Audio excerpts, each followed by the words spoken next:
ਧੀਆਂ ਜਿਹੜੀਆਂ ਨੇ ਮਾਂ-ਬਾਪ ਦਾ ਦਰਦ ਵਡਾਉਂਦੀਆਂ ਨੇ। ਤਾਂ ਜਿਵੇਂ ਜੇ ਪੁੱਤ ਵਡਾਉਣ ਜ਼ਮੀਨਾਂ, ਧੀਆਂ ਦਰਦ ਦੁੱਖ ਵਡਾਉਂਦੀਆਂ ਨੇ। ਇਹ ਧੀ ਜਿਹੜੀ ਹੈ ਆਪਣੇ ਪਿਤਾ ਦੇ ਨਾਲ ਫਲ ਵੇਚਦੀ ਹੈ ਰੇਹੜੀ ਦੇ ਉੱਪਰ ਅਤੇ ਆਪਣੇ ਪਿਤਾ ਦਾ ਸਹਾਰਾ ਬਣੀ ਹੋਈ ਹੈ। 10ਵੀਂ 'ਚ ਪੜ੍ਹਦੀ ਹੈ ਪੂਜਾ ਨਾਮ ਦੀ ਇਹ ਧੀ ਅਤੇ ਆਪਣੇ ਪਿਤਾ ਦੇ ਨਾਲ ਫਲ ਦੀ ਰੇਹੜੀ ਦੇ ਉੱਪਰ ਫਲ ਵੇਚਦੀ ਹੋਈ ਨਜ਼ਰ ਆ ਰਹੀ ਹੈ। ਉਮਰ ਛੋਟੀ ਹੈ ਪਰ ਆਪਣੇ ਪਿਤਾ ਦਾ ਸਹਾਰਾ ਜ਼ਰੂਰ ਬਣੀ ਹੋਈ ਹੈ।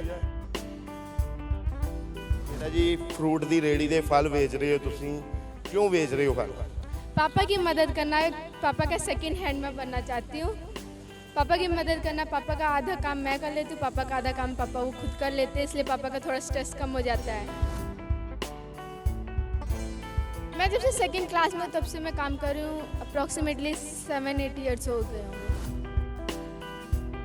मैं सुबह के टाइम तो पढ़ती नहीं हूँ, क्योंकि सुबह के टाइम पर मैं जो पढ़ूँ मेरे दिमाग में जाता नहीं है। मैं रात के टाइम पे ही पढ़ती हूँ और सुबह के टाइम पापा का काम कर लेती हूँ। इतने टाइम मेरे एग्ज़ाम चल रहे हैं, तो इसलिए मेरी 11 बजे छुट्टी हो जाती है, तो आके पापा का काम कर देती हूँ और रात को मैं 6 बजे चल जाती हूँ, फिर मैं पढ़ लेती हूँ। ਤੁਹਾਡੀ ਉਮਰ ਦੇ ਜਿਹੜੇ ਬੱਚੇ ਨੇ ਜ਼ਿਆਦਾਤਰ ਉਹਨਾਂ ਨੂੰ ਘਰ ਰਹਿਣਾ ਜਾਂ ਖੇਡਣਾ ਪਸੰਦ ਹੁੰਦਾ ਹੈ, ਪਰ ਤੁਸੀਂ ਫਲ ਵੇਚਦੇ ਹੋ ਜਦੋਂ ਤੁਸੀਂ ਫ੍ਰੀ ਹੋ ਜਾਂਦੇ ਹੋ। ਮਨ ਦੇ ਵਿੱਚ ਆਉਂਦਾ ਨਹੀਂ ਕਿ ਮੈਂ ਵੀ ਬੱਚਿਆਂ ਦੇ ਨਾਲ ਆਪਣਾ ਟਾਈਮ ਬਿਤਾਵਾਂ? अपना टाइम क्यों वेस्ट करना है? अपना काम सिर्फ अपने काम में लगाओ, क्योंकि अभी से अगर अपने आप को फिट कर लोगे आगे की मुश्किलों के लिए, क्योंकि फिर आपको आगे के मुश्किलों के लिए उतना डिफ़िकल्ट नहीं लगेगा आपको। ਤੁਹਾਡੀਆਂ ਜਿਹੜੀਆਂ ਫਰੈਂਡ ਨੇ, ਤੁਹਾਡੀਆਂ ਸਹੇਲੀਆਂ ਨੇ, ਉਹ ਤੁਹਾਨੂੰ ਜਦੋਂ ਦੇਖਦੇ ਨੇ ਫਰੂਟ ਵੇਚਦੇ, ਫਲ ਵੇਚਦੇ, ਉਹ ਵੀ ਇੱਥੇ ਫਲ ਫਰੂਟ ਲੈਣ ਆਉਂਦੇ ਨੇ ਤੁਹਾਡੇ ਕੋਲ? हाँ, कितने फ्रेंड्स मुझे देखते हैं, वो भी कॉन्फिडेंस फील करते हैं कि मेरी फ्रेंड कर रही है काम। उनके मम्मी पापा भी कभी देखते हैं, वो भी बोलते हैं कि कितनी अच्छी लड़की है, वो काम कर रही है। ਜਿਵੇਂ ਕਿ ਰੇਟ ਹੁੰਦੇ ਨੇ, ਹਰ ਚੀਜ਼ ਦਾ ਆਪਣਾ ਆਪਣਾ ਮੁੱਲ ਹੁੰਦਾ ਹੈ। ਤੁਹਾਨੂੰ ਸਭ ਦੇ ਮੁੱਲ ਯਾਦ ਨੇ? ਜਦੋਂ ਪਿਤਾ ਜੀ ਤੁਹਾਡੇ ਦੂਰ ਜਾਂਦੇ ਨੇ ਤਾਂ ਤੁਸੀਂ ਫਲ ਵੇਚ ਲੈਂਦੇ ਹੋ ਆਪੇ? हाँ जी, मुझे सभी चीज़ का रेट पता है, A to Z का सभी। ਜ਼ਿਆਦਾਤਰ ਸਾਡੇ ਸਮਾਜ ਦੇ ਵਿੱਚ ਤੁਸੀਂ ਵੀ ਸਮਝਦੇ ਹੋ ਕਿ ਧੀਆਂ ਨੂੰ ਜੰਮਣ ਤੋਂ ਡਰਦੇ ਨੇ, ਸਮਝਦੇ ਨੇ ਕਿ ਧੀਆਂ ਬੋਝ ਹੁੰਦੀਆਂ ਨੇ ਜ਼ਿਆਦਾਤਰ, ਪਰ ਤੁਸੀਂ ਇੱਕ ਸਰਵਨ ਪੁੱਤ ਦੀ ਤਰ੍ਹਾਂ ਆਪਣੇ ਬਾਪ ਦੇ ਨਾਲ, ਆਪਣੇ ਪਿਤਾ ਜੀ ਦਾ ਸਹਾਰਾ ਬਣੇ ਹੋਏ ਹੋ। ਕੀ ਅਪੀਲ ਲਾਉਣੀ ਚਾਹੁੰਦੇ ਹੋ ਜਿਹੜੇ ਧੀਆਂ ਨੂੰ ਬੋਝ ਸਮਝਦੇ ਨੇ? सर कुछ नहीं है, अगर आप जैसे बॉयज़ को पालते हो वैसे अगर गर्ल्स को भी पालोगे तो कुछ नहीं होता है। अगर ये आप करोगे कि लड़कियों को नहीं थोड़ा देख के करना है, लड़कों को ज़्यादा देख करना है, तब तो बीच में डिस्ट्रैक्शन होती है।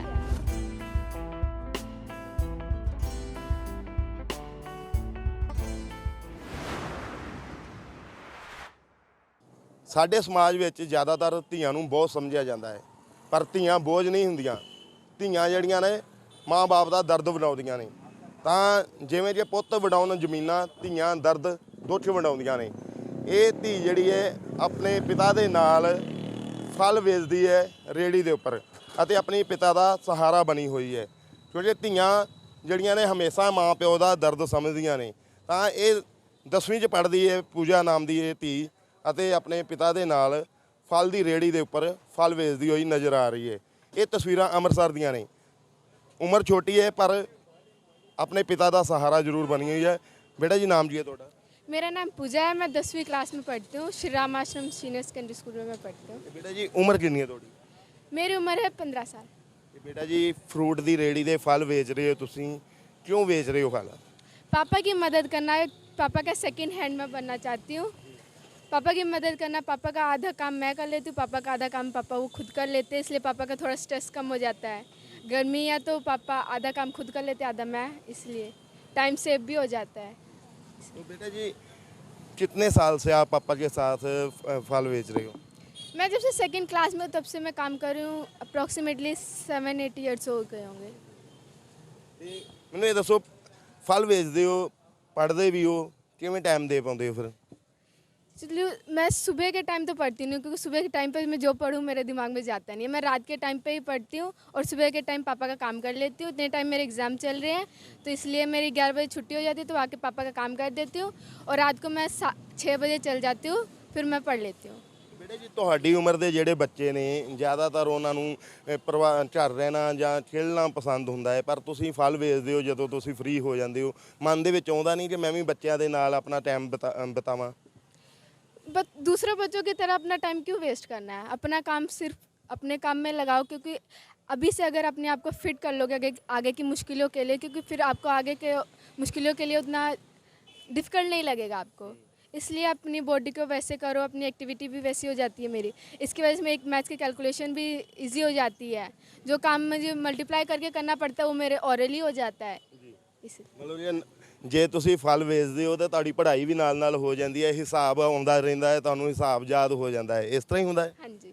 ਤੇ ਮੈਨੂੰ ਇਹ ਦੱਸੋ ਫਲਾਂ ਦੇ ਜਿਵੇਂ ਕਿ ਰੇਟ ਹੁੰਦੇ ਨੇ, ਹਰ ਚੀਜ਼ ਦਾ ਆਪਣਾ ਆਪਣਾ ਮੁੱਲ ਹੁੰਦਾ ਹੈ, ਤੁਹਾਨੂੰ ਸਭ ਦੇ ਮੁੱਲ ਯਾਦ ਨੇ? ਜਦੋਂ ਪਿਤਾ ਜੀ ਤੁਹਾਡੇ ਦੂਰ ਜਾਂਦੇ ਨੇ ਤਾਂ ਤੁਸੀਂ ਫਲ ਵੇਚ ਲੈਂਦੇ ਹੋ ਆਪੇ? हाँ जी, मुझे सभी चीज़ का रेट पता है, A to Z का सभी को पता है। ਮੈਨੂੰ ਦੱਸੋ ਕਿਸ ਭਾਅ ਨਾਲ, ਕਿਸ ਰੇਟ ਨਾਲ ਤੁਸੀਂ ਫਲ ਵੇਚਦੇ ਹੋ? केला है 60 रुपये दर्जन है, पाइनएप्पल 100 रुपये किलो है, पपीता 60 रुपये किलो है, ये सेब 250 है, वो सेब 150 है, वो जो मीठा 80 रुपये किलो है, मौसमी 100 की 2 किलो है, अनार 180 रुपये किलो है, कीवी 200 की डिब्बी, ये सेब 120 रुपये किलो है, अमरूद 50 रुपये किलो है, नारियल 70 का है, अंगूर 80 रुपये पाइया है।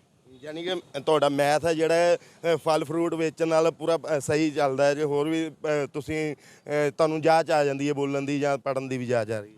इससे मेरा कॉन्फिडेंस भी बढ़ा रहता है, स्टेज कॉन्फिडेंस इससे दूर हो जाता है मेरा।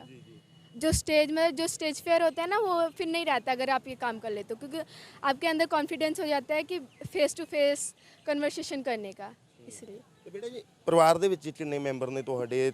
ਹੋਰ ਵੀ ਭੈਣਾਂ ਨੇ ਜਾਂ ਭਰਾ ਹੈ ਨਾ ਤੁਹਾਡੇ? मेरे फैमिली में टोटल 5 मेंबर्स हैं, मैं सबसे बड़ी हूँ घर में। इससे मेरी एक छोटी सिस्टर है, एक छोटा ब्रदर है और मम्मी पापा हैं। बड़े होने के लिए मुझे सारा काम करना पड़ता है। ਤੇ ਮੈਨੂੰ ਇਹ ਦੱਸੋ ਤੁਹਾਡੀ ਜਿਹੜੀਆਂ ਫਰੈਂਡ ਨੇ, ਤੁਹਾਡੀਆਂ ਸਹੇਲੀਆਂ ਨੇ, ਉਹ ਤੁਹਾਨੂੰ ਜਦੋਂ ਦੇਖਦੇ ਨੇ ਫਰੂਟ ਵੇਚਦੇ, ਫਲ ਵੇਚਦੇ, ਉਹ ਵੀ ਇੱਥੇ ਫਲ ਫਰੂਟ ਲੈਣ ਆਉਂਦੇ ਨੇ ਤੁਹਾਡੇ ਕੋਲ?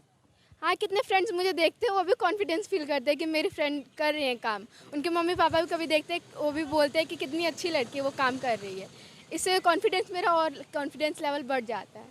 ਪਰ ਧੀਏ ਮੇਰੀਏ ਜ਼ਿਆਦਾਤਰ ਬੱਚੇ ਨੇ ਜਿਹੜੇ ਤੁਹਾਡੀ ਉਮਰ ਦੇ ਹੁੰਦੇ ਨੇ, ਉਹ ਇਹਨਾਂ ਚੀਜ਼ਾਂ ਨੂੰ ਮਹਿਸੂਸ ਕਰਦੇ ਨੇ ਕਿ ਅਸੀਂ ਰੇੜੀ ਦੇ ਫਰੂਟ ਵੇਚਾਂਗੇ, ਸਾਡੇ ਫਰੈਂਡ ਜਾਂ ਸਾਡੇ ਦੋਸਤ ਇਸ ਚੀਜ਼ ਤੋਂ ਬੁਰਾ ਮੰਨਦੇ ਨੇ। ਤੁਹਾਨੂੰ ਇਸ ਤਰ੍ਹਾਂ ਫੀਲ ਨਹੀਂ ਹੁੰਦਾ ਤੇ ਤੁਹਾਡੇ ਫਰੈਂਡ ਤੁਹਾਡੇ ਤੋਂ ਬੁਰਾ ਮੰਨਣ ਜੀ? मेरे फ्रेंड्स कभी बुरा माने ही नहीं है। इतना है कि मेरे टीचर्स भी मेरी करते हैं कि बच्ची काम करती है, बहुत अच्छी लड़की है। मेरी बहुत ज़्यादा क्लास में भी तारीफ़ होती है, पेरेंट्स भी कितने मेरी बहुत तारीफ़ करते हैं। इसमें ऐसा कोई बात नहीं है, क्योंकि अगर अपने काम में ही आप शर्मिंदा महसूस करोगे तो आप कोई काम नहीं कर पाओगे। इस ਤੇ ਬੇਟਾ ਜੀ ਜ਼ਿਆਦਾਤਰ ਸਾਡੇ ਸਮਾਜ ਦੇ ਵਿੱਚ ਤੁਸੀਂ ਵੀ ਸਮਝਦੇ ਹੋ ਕਿ ਧੀਆਂ ਨੂੰ ਜੰਮਣ ਤੋਂ ਡਰਦੇ ਨੇ, ਸਮਝਦੇ ਨੇ ਕਿ ਧੀਆਂ ਬੋਝ ਹੁੰਦੀਆਂ ਨੇ ਜ਼ਿਆਦਾਤਰ। ਪਰ ਤੁਸੀਂ ਇੱਕ ਸਰਵਨ ਪੁੱਤ ਦੀ ਤਰ੍ਹਾਂ ਆਪਣੇ ਬਾਪ ਦੇ ਨਾਲ, ਆਪਣੇ ਪਿਤਾ ਜੀ ਦਾ ਸਹਾਰਾ ਬਣੇ ਹੋਏ ਹੋ। ਕੀ ਅਪੀਲ ਲਾਉਣੀ ਚਾਹੁੰਦੇ ਹੋ ਜਿਹੜੇ ਧੀਆਂ ਨੂੰ ਬੋਝ ਸਮਝਦੇ ਨੇ? ऐसा कुछ नहीं है। अगर आप जैसे बॉयज़ को पालते हो वैसे अगर गर्ल्स को भी पालोगे तो कुछ नहीं होता है। अगर ये आप करोगे कि लड़कियों को नहीं थोड़ा दे के करना है, लड़कों को ज़्यादा दे के करना है, तब तो बीच में डिस्ट्रैक्शन होती है, तो वो दोनों फिर अलग अलग होगा ही। इसलिए ऐसा नहीं करना चाहिए। जैसे आप लड़कों को पालते हो वैसे लड़कियों को भी पालो, तो आपको ज़रूर पता चलेगा कि लड़कियाँ कम नहीं हैं लड़कों से, लड़कियाँ भी उनसे ऊपर हैं। ਤੇ ਪੂਜਾ ਮੇਰੀ ਧੀ, ਹਰ ਬੱਚੇ ਦੇ ਸੁਪਨੇ ਹੁੰਦੇ ਨੇ। ਤੁਸੀਂ ਜਿਹੜੇ ਸੁਪਨੇ ਸਜਾਏ ਨੇ, ਕੀ ਬਣਨਾ ਚਾਹੁੰਦੇ ਹੋ ਪੜ੍ਹਾਈ ਤੋਂ ਬਾਅਦ? मैं बड़े होकर डॉक्टर बनना चाहती हूँ और अपने मम्मी पापा का नाम रोशन करना चाहती हूँ। ਪੜ੍ਹਾਈ ਡਾਕਟਰ ਬਣਨ ਵਾਸਤੇ ਬਹੁਤ ਪੈਸਿਆਂ ਦੀ ਜ਼ਰੂਰਤ ਪਏਗੀ। ਇਸੇ ਲਈ ਪੈਸੇ ਜੋੜ ਰਹੇ ਹੋ ਤੁਸੀਂ, ਪਾਪਾ ਦੇ ਨਾਲ ਡਿਊਟੀ ਕਰ ਰਹੇ ਹੋ? अगर आपका मकसद रहेगा तो कहीं ना कहीं से तो रास्ता निकल ही जाएगा, इसलिए बस कर ही जा रहे हैं। टाइम आने पे पता चलेगा क्या होता है। ਤੇ ਜ਼ਿਆਦਾਤਰ ਧੀਆਂ ਜਿਹੜੀਆਂ ਬੱਚੇ ਨੇ ਸਾਡੇ, ਉਹ ਟੀਵੀ ਵੀ ਬਹੁਤ ਦੇਖਦੇ ਨੇ, ਮੋਬਾਈਲ ਤੇ ਬਿਜੀ ਰਹਿੰਦੇ ਨੇ। ਤੁਸੀਂ ਮੋਬਾਈਲ ਜਾਂ ਟੀਵੀ ਨਹੀਂ ਦੇਖਦੇ? ਅਸੀਂ ਦੇਖਦੇ ਹਾਂ ਕਿ ਤੁਸੀਂ ਹੁਣ ਦੁਪਹਿਰ ਦਾ ਟਾਈਮ ਆ, ਫਲ ਵੇਚ ਰਹੇ ਹੋ, ਮੋਬਾਈਲ ਜਾਂ ਟੀਵੀ ਨਹੀਂ ਦੇਖਦੇ ਤੁਸੀਂ? ये टाइम मेरा कंज्यूम हो जाता है काम करने में, इसलिए मैं ज़्यादा मोबाइल नहीं देखती हूँ। ये बात नहीं कि नहीं देखती हूँ, सिर्फ 1 घंटा तो उतना चलता है। ਤਾਂ ਇਹ ਛੋਟੀ ਜੀ ਸਾਡੀ ਧੀ ਹੈ, ਬੇਟੀ ਹੈ ਸਾਡੀ, ਬਹੁਤ ਪਿਆਰੀ ਬੱਚੀ ਹੈ, ਆਪਣੇ ਬਾਪ ਦਾ ਸਹਾਰਾ ਬਣੀ ਹੋਈ ਹੈ, ਸਰਵਨ ਪੁੱਤ ਬਣ ਕੇ ਜਿਹੜਾ ਆਪਣੇ ਬਾਪ ਦੇ ਨਾਲ ਸਹਾਰਾ ਬਣੀ ਹੋਈ ਹੈ ਤੇ ਰੇੜੀ ਦੇ ਉੱਪਰ ਫਲ ਵੇਚਦੀ ਹੋਈ ਨਜ਼ਰ ਆਉਂਦੀ ਹੈ। ਦੁਪਹਿਰ ਦਾ ਸਮਾਂ ਹੈ, ਲੇਕਿਨ ਇਹ ਬੱਚੀ ਸਾਡੀ ਹੈ ਜੋ ਕਿ ਆਪਣੇ ਪਿਤਾ ਜੀ ਦੇ ਨਾਲ ਹੱਥ ਵਡਾਉਂਦੀ ਹੈ, ਫਲ ਵੇਚਦੀ ਹੈ ਤੇ ਆਪਣਾ ਪਰਿਵਾਰ ਚਲਾ ਰਹੇ ਨੇ। ਤਾਂ ਬੇਟੀ ਦਾ ਇਹ ਵੀ ਕਹਿਣਾ ਕਿ ਮੈਨੂੰ ਇੱਥੋਂ ਸੇਧ ਮਿਲਦੀ ਹੈ ਕਿ ਵਿਹਲੇ ਬਹਿਣ ਨਾਲ ਟਾਈਮ ਬਰਬਾਦ ਨਹੀਂ ਕਰਨਾ, ਆਪਣਾ ਟਾਈਮ ਬਚਾਉਣਾ ਹੈ ਅਤੇ ਡਾਕਟਰ ਬਣਨਾ ਚਾਹੁੰਦੀ ਹੈ ਸਾਡੀ ਧੀ। ਇਸ ਦੇ ਸੁਪਨੇ ਸੱਚ ਜ਼ਰੂਰ ਹੋਣੇ ਚਾਹੀਦੇ ਨੇ, ਇਸ ਦੇ ਸੁਪਨਿਆਂ ਨੂੰ ਬੂਰ ਜ਼ਰੂਰ ਪੈਣਾ ਚਾਹੀਦਾ ਹੈ। ਕੀ ਅਪੀਲ ਕਰਨੀ ਚਾਹੁੰਦੇ ਹੋ ਜਿਹੜੇ ਤੁਹਾਨੂੰ ਦੇਖ ਰਹੇ ਨੇ ਜਾਂ ਜਿਹੜੇ ਬੱਚੇ ਤੁਹਾਡੇ ਜਿਹੇ ਬੱਚੇ ਨੇ, ਉਹਨਾਂ ਨੂੰ ਕੀ ਅਪੀਲ ਲਾਉਣੀ ਚਾਹੁੰਦੇ ਹੋ? मैं ये बोलना चाहती हूँ कि अपने काम में भी कभी भी शर्मिंदा महसूस मत करो। जो पेरेंट्स बोलते हैं वो काम करना चाहिए हमें। और अगर अभी से अपनी बॉडी को आप उस वैसे मतलब कि सच में ऐसे कर लोगे तो आपको आगे जाके उतनी डिफ़िकल्टी नहीं आएगी जितनी आगे जाके बच्चों को होती है। ਤਾਂ ਜਿਹੋ ਜਿਹਾ ਢਾਲ ਲਓ ਜੀ ਉਹੋ ਜਿਹਾ ਹੀ ਰਹੋ ਜੀ। ਤਾਂ ਪੁੱਤਾਂ ਨਾਲੋਂ ਧੀਆਂ ਵੀ ਜ਼ਿਆਦਾ ਸਮਝਦਾਰ ਹੁੰਦੀਆਂ ਨੇ, ਧੀਆਂ ਬੋਝ ਨਹੀਂ ਹੁੰਦੀਆਂ, ਧੀਆਂ ਮਾਂ-ਬਾਪ ਦਾ ਦਰਦ ਸਮਝਦੀਆਂ ਨੇ। ਤਾਂ ਇਹ ਧੀ ਜਿਹੜੀ ਹੈ 10ਵੀਂ ਦੇ ਵਿੱਚ ਪੜ੍ਹਦੀ ਹੈ ਤੇ ਆਪਣੇ ਬਾਪ ਦਾ ਸਹਾਰਾ ਬਣੀ ਹੋਈ ਹੈ, ਰੇਹੜੀ ਤੇ ਫਲ ਵੇਚਦੀ ਹੋਈ ਨਜ਼ਰ ਆਉਂਦੀ ਹੈ। ਤਾਂ ਪੂਜਾ ਦੇ ਪਿਤਾ ਜੀ ਵੀ ਸਾਡੇ ਨਾਲ ਨੇ, ਗੱਲਬਾਤ ਜ਼ਰੂਰ ਕਰਦੇ ਹਾਂ। ਹਾਂਜੀ ਵੀਰ ਜੀ, ਬੜੀ ਪਿਆਰੀ ਬੱਚੀ ਹੈ ਤੁਹਾਡੀ, ਤੁਹਾਡੇ ਨਾਲ ਫਲ ਵੇਚ ਰਹੀ ਹੈ, ਫਰੂਟ ਵੇਚ ਰਹੀ ਹੈ। ਉਮਰ ਚਾਹੇ ਛੋਟੀ ਹੈ ਲੇਕਿਨ ਸਭ ਸਮਝਦੀ ਹੈ ਕਿ ਪਿਤਾ ਦਾ ਸਹਾਰਾ ਬਣਨਾ ਬਹੁਤ ਜ਼ਰੂਰੀ ਹੈ। ਕਿੰਨਾ ਕੁ ਮਾਣ ਮਹਿਸੂਸ ਹੁੰਦਾ ਇਹੋ ਜਿਹੇ ਬੱਚਿਆਂ ਦੇ? बहुत बढ़िया, अच्छी बच्ची है, पढ़ती भी है, लायक ही हैगी। मतलब अपना मेहनत करती है पूरी, रात की 11-12 बजे तक पढ़ती रहती है। अब देखो फिर रात को पेपर था, 11-12-2 बजे तक पढ़ी थी। पढ़ के फिर सवेरे उठी 5 बजे फिर पढ़ी, पढ़ के फिर दोबारा मतलब उठ के फिर नहा धो के फिर स्कूल गई पेपर देने। फिर वहाँ से आई, फिर आती है नहा धो के खा के फिर शाम को 5 बजे आ जाती है, 1-2 घंटे बैठ जाती है। तो हम भी जाता हूँ, रोटी पानी नहा धो लेता हूँ अपना। ਜੀ ਅਸੀਂ ਕਿੰਨੇ ਬੱਚੇ ਨੇ ਤੁਹਾਡੇ ਸਰ? 3।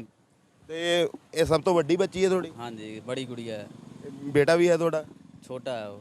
ਤੇ ਕਿਵੇਂ ਸਮਝਦੇ ਹੋ ਕਿ ਬੇਟੀ ਹੋ ਕੇ ਤੁਹਾਡਾ ਸਹਾਰਾ ਬਣੀ ਹੋਈ ਹੈ? ਜਿਉਂ ਜੀ ਫਲ ਫਰੂਟ ਵੇਚਣਾ ਬੜੀ ਵੱਡੀ ਗੱਲ ਹੁੰਦੀ ਹੈ, ਉਹ ਵੀ ਰੇਹੜੀ ਦੇ ਉੱਪਰ ਹੈ ਨਾ, ਤੇ ਇਹ 'ਚ ਸਹਾਰਾ ਬਣੀ ਹੋਈ ਹੈ। ਕਿਵੇਂ ਸੋਚਦੇ ਹੋ ਦੂਜੇ ਬੱਚਿਆਂ ਨਾਲੋਂ ਕਿੰਨਾ ਕੁ ਮਾਣ ਮਹਿਸੂਸ ਹੁੰਦਾ ਇਹਨਾਂ ਦਾ? बहुत बढ़िया है, अच्छी बच्ची है, काम करती है, काम करने में कोई शर्मिंदगी नहीं करती है। मतलब पढ़ के भी आती है, अपना काम पे बिजी भी हो जाती है। मतलब ये नहीं कहती कि मैंने नहीं आना है दुकान पे, आती है, काम वाम कराती है, अपना काम करके फिर शाम को फिर मैं भेज देता हूँ, 6 बजे लाके से भेज देता हूँ घर जा, अपना नहा धो के अपना रोटी पानी खा के फिर नहा धो के अपना पढ़ती लिखती है। ਤੇ ਜੇ ਅਸੀਂ ਮੈਨੂੰ ਇਹ ਦੱਸੋ, ਜਦੋਂ ਇਹ ਬੱਚੀ ਪਹਿਲਾਂ ਆਉਂਦੀ ਸੀ ਤੁਹਾਡੇ ਇੱਥੇ ਨਾਲ ਹੱਥ ਵਡਾਉਂਦੀ ਸੀ, ਕਦੀ ਹੋਇਆ ਇਸਨੇ ਫਲਾਂ ਦਾ ਸਸਤੇ ਰੇਟ ਤੇ ਵੇਚਦਾ ਹੋਵੇ ਜਾਂ ਵੱਧ ਰੇਟ ਤੇ ਵੇਚਦਾ ਹੋਵੇ? ਇਸ ਤਰ੍ਹਾਂ ਹੁੰਦਾ ਕਿ ਜ਼ਿਆਦਾਤਰ ਬੱਚਿਆਂ ਨੂੰ ਨਹੀਂ ਪਤਾ ਹੁੰਦਾ? जब हैगी ही ना, ये 8 साल की हैगी ही, तो आई दुकान पे, मैंने कहीं जाना था, छोटी बेटी ही जो इससे, तो उसको तबीयत थोड़ा ख़राब, तो उसका मतलब दवाई लेने जाना था। तो मैंने चले गया उसकी दवाई लेने, 100 रुपये किलो बेच रहे हैं, तो उसने 60 भी बेच दिया था। फिर हमने कुछ नहीं बोला, मैं चलो कोई बात नहीं, बेच तो दिया ना, मैंने उसको कुछ नहीं बोला था। फिर ऐसे बेचते बेचते उसको आदत पड़ गई बेचने, मतलब फिर उसको जो बोल देते थे वही भारे रेट बेचती थी, कम बेसी नहीं करती थी। ਤਾਂ ਇਹ ਜਿਹੜਾ ਹੈ ਪੂਜਾ ਦਾ ਪਿਤਾ ਜੀ ਨੇ, ਅਤੇ ਮਾਣ ਮਹਿਸੂਸ ਵੀ ਹੁੰਦਾ ਉਹ ਜਿਹੀਆਂ ਧੀਆਂ ਤੇ ਜਦੋਂ ਕਿ ਧੀਆਂ ਬਾਪ ਦਾ ਸਹਾਰਾ ਬਣਦੀਆਂ ਨੇ। ਸਰਵਨ ਪੁੱਤ ਦੀ ਤਰ੍ਹਾਂ ਆਪਣੇ ਬਾਪ ਦਾ ਸਹਾਰਾ ਬਣੀ ਹੋਈ ਹੈ। ਮੈਂ ਉਹਨਾਂ ਨੂੰ ਲਾਹਨਤਾਂ ਪਾਉਣਾ ਜਿਹੜੇ ਧੀਆਂ ਨੂੰ ਜੰਮਣ ਤੋਂ ਡਰਦੇ ਨੇ। ਧੀਆਂ ਬੋਝ ਨਹੀਂ ਹੁੰਦੀਆਂ, ਧੀਆਂ ਇਹੋ ਜਿਹੀਆਂ ਹੁੰਦੀਆਂ ਨੇ ਜਿਹੜੀਆਂ ਆਪਣੇ ਬਾਪ ਨੂੰ ਸਮਝਦੀਆਂ ਨੇ, ਦਰਦ ਨੂੰ ਸਮਝਦੀਆਂ ਨੇ, ਆਪਣੇ ਪਰਿਵਾਰ ਦਾ ਦਰਦ ਵਡਾਉਂਦੀਆਂ ਨੇ। ਧੀਆਂ ਦਾ ਜਿਹੜਾ ਬੋਝ ਨਹੀਂ ਸਮਝਣਾ ਚਾਹੀਦਾ। ਇਹ ਜਿੰਦਾ ਮਿਸਾਲ ਹੈ ਪੂਜਾ, ਚਾਹੇ ਉਮਰ 15 ਸਾਲ ਹੈ ਲੇਕਿਨ ਆਪਣੇ ਬਾਪ ਦਾ ਸਹਾਰਾ ਬਣੀ ਹੋਈ ਹੈ। ਸੋ ਸਾਨੂੰ ਚਾਹੀਦਾ ਕਿ ਇਹੋ ਜਿਹੇ ਬੱਚਿਆਂ ਦਾ ਹੌਸਲਾ ਅਫਜ਼ਾਈ ਜ਼ਰੂਰ ਹੋਣੀ ਚਾਹੀਦੀ ਹੈ। ਜੇ ਤੁਸੀਂ ਵੀ ਅੰਮ੍ਰਿਤਸਰ ਆ ਰਹੇ ਹੋ ਤਾਂ ਜ਼ਰੂਰ ਇੱਥੋਂ ਫਲ ਫਰੂਟ ਲਓ, ਜਿਸ ਨਾਲ ਪੂਜਾ ਦਾ ਹੌਸਲਾ ਵਧੇਗਾ ਅਤੇ ਇਹਨਾਂ ਦਾ ਪਰਿਵਾਰ ਚੱਲੇਗਾ। ਸੋ ਮੈਨੂੰ ਦਿਓ ਇਜਾਜ਼ਤ, ਮੈਂ ਹਾਂ ਤੁਹਾਡਾ ਦੋਸਤ ਧਰਮਵੀਰ ਜੀ ਲਾਲੀ, ਅੰਮ੍ਰਿਤਸਰ।